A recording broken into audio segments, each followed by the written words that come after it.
Well, I think the big story this week will be some severe storms and some big temperature swings over parts of the nation. I'm John Felt. This is the Blue Water Outlook Weekly Weather Briefing. Let's get started.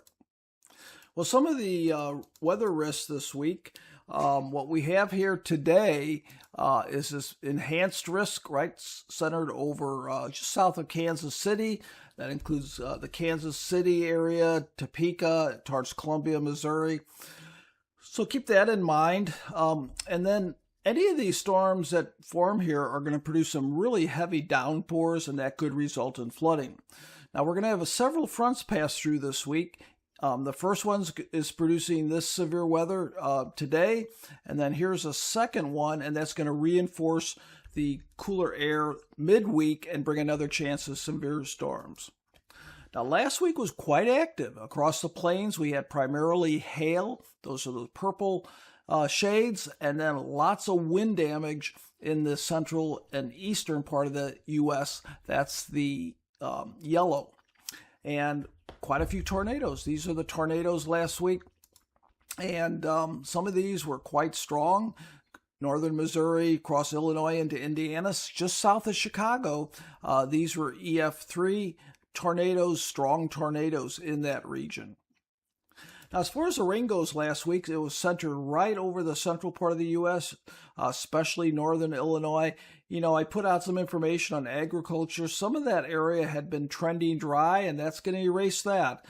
These little areas of the lighter shades right in here, these are rainfall over 4 inches, or small areas, but if fields are in this area, this is an ag area, ag region right through here, that is going to inundate those fields. Matter of fact, all this area here in that got that 1 to 4 inches of rain is agricultural area, and that is going to temporarily put some delays in fields. Now, when we get that heavy rain this time of year, I look at it, it certainly can cause some problems, but it also is going to really set the soil moisture to withstand future dry spells as we get into the core of the summer months.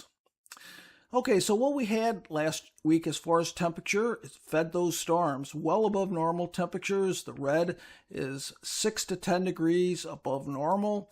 And the hottest temperatures, we made it, anything in yellow made it into the 90s, anything in the brown made it into the 95 to 100, and we were hitting 100 degrees in these darker shades and over 105 in the southwest, and these areas in purple hit 110.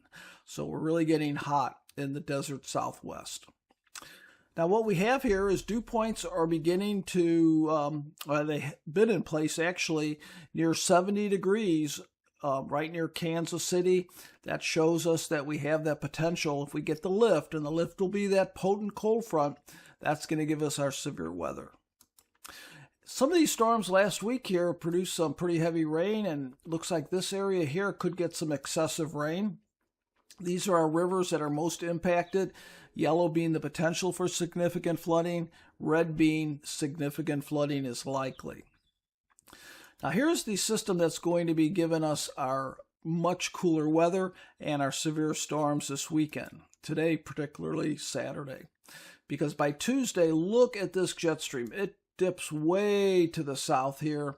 Much cooler air pushing in with that system. And here's a secondary push through midweek. And what that means is the warmer air is going to be pushed to the western U.S., where we're going to be well above normal in the western U.S., Washington, Oregon, California, Nevada, and so much cooler in the west. And then that's going to linger with much cooler air over the central U.S., upper Midwest, much of the Midwest, and Great Lakes. So some areas here, right through this area here, we could be seeing much cooler air for quite some time, well into the month of June. Now you can see that warmer air, that hot air, I guess I should say, is going to be pushed down to the southeast and to the west. And then by Thursday, we're looking at some pretty high heat index readings to the south. So that's that. All that hot air is being sort of suppressed southeast and then southwest. Take a look at Minneapolis here. Boy, gorgeous temperatures, absolutely beautiful. Mid-70s all week and lows in the 50s. So here's the tropical weather.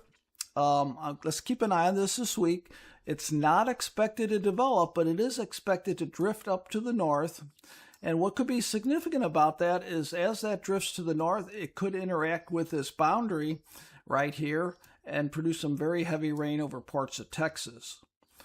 So as far as the week's rainfall forecast goes, you can see here we have some very heavy rain right smack through the central part of the U.S., again, over parts of the southeast. Mississippi and Alabama have recently received quite a bit of rain. So sort of right in this core right here is the most rain, and then sort of in this area here. What about the extended outlook? Week 2? Well, here's week 2, and the cool air lingers here.